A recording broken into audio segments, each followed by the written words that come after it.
Halo semuanya, kembali lagi di channel favorit kita, Fakta ATM. Di video kali ini, kita akan membahas tentang neuroimplan otak, sebuah teknologi futuristik yang bisa jadi sangat mengubah hidup kita di masa depan. Neuroimplan otak sebenarnya sudah ada sejak beberapa dekade lalu, tapi baru-baru ini penelitian tentang neuroimplan semakin masif dilakukan karena kemajuan teknologi. Neuroimplan otak pada dasarnya adalah sebuah chip atau perangkat elektronik kecil yang ditanamkan di otak untuk merangsang atau merekam aktivitas saraf.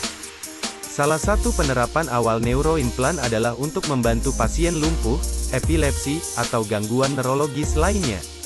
Neuroimplan bisa memberikan stimulasi listrik kecil ke saraf tertentu untuk mengontrol fungsi tubuh atau mengurangi kejang. Tapi akhir-akhir ini, penelitian neuroimplan mulai melangkah lebih jauh. Ada upaya untuk menggunakan neuroimplan sebagai antarmuka otak komputer. Misalnya, neuroimplan yang bisa membaca aktivitas otak lalu mengirimkan perintah ke komputer atau smartphone. Bahkan ada juga penelitian neuroimplan untuk meningkatkan memori, fokus, atau bahkan kreativitas manusia. Pengembangan neuroimplan ini tentu menimbulkan harapan sekaligus kekhawatiran. Di satu sisi, teknologi ini berpotensi meningkatkan kualitas hidup manusia. Namun di sisi lain, implan otak bisa disalahgunakan atau bahkan mengubah manusia menjadi cyborg. Apakah di masa depan kita semua akan memakai neuroimplan super canggih yang bisa internetan, telepati, atau mengupload pengetahuan langsung ke otak? Atau malah neuroimplan akan dilarang karena dianggap tidak etis dan berbahaya? Yuk kita bahas lebih lanjut tentang peluang dan tantangan dari neuroimplan otak ini. Benarkah ini teknologi masa depan yang menakutkan seperti yang ditampilkan di film-film sci-fi? Atau malah sebuah inovasi yang justru akan meningkatkan kualitas hidup umat manusia? Sekarang, mari kita bahas lebih spesifik mengenai beberapa penelitian terkini di bidang ini. Salah satu yang paling menarik adalah pengembangan neuroimplan untuk pasien lumpuh. Sebuah perusahaan bernama Neuralink yang didirikan oleh Elon Musk tengah mengembangkan implan otak berbasis AI yang bisa membaca sinyal dari neuron, lalu mengirimkannya ke komputer untuk menggerakkan anggota tubuh buatan atau avatar virtual. Bagaimana jika suatu saat kita bisa menggerakkan robot atau mengontrol komputer hanya dengan berpikir saja? Tentu saja ini akan sangat membantu pasien lumpuh untuk memiliki mobilitas dan produktivitas yang lebih baik.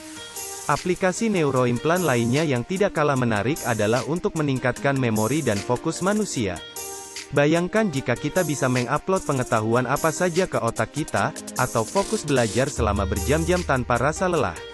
Tapi tentu saja ada efek samping yang perlu diwaspadai, seperti kecanduan dan hilangnya privasi pikiran. Nah, sampai di sini dulu pembahasan kita tentang aplikasi neuroimplan otak.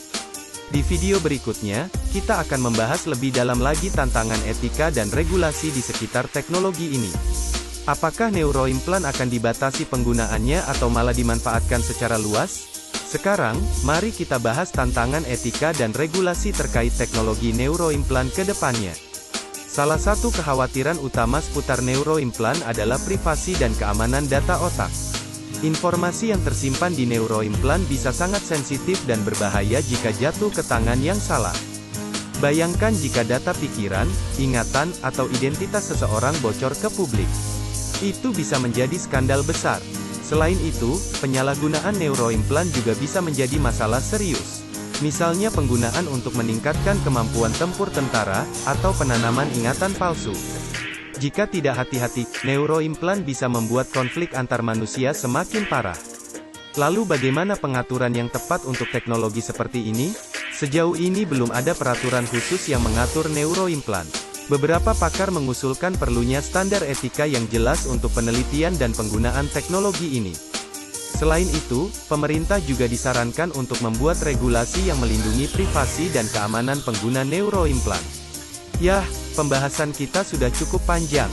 Kalau ditarik kesimpulan, neuroimplan otak memiliki potensi luar biasa untuk meningkatkan kualitas hidup manusia. Tapi di sisi lain, kita juga harus waspada terhadap risiko penyalahgunaannya. Masa depan teknologi ini tentu akan sangat bergantung pada seberapa bijaksana kita mengembangkan dan menggunakannya. Nah itu tadi pembahasan menarik kita tentang neuroimplan otak. Jangan lupa like, share, dan subscribe ya. Sampai jumpa di video berikutnya.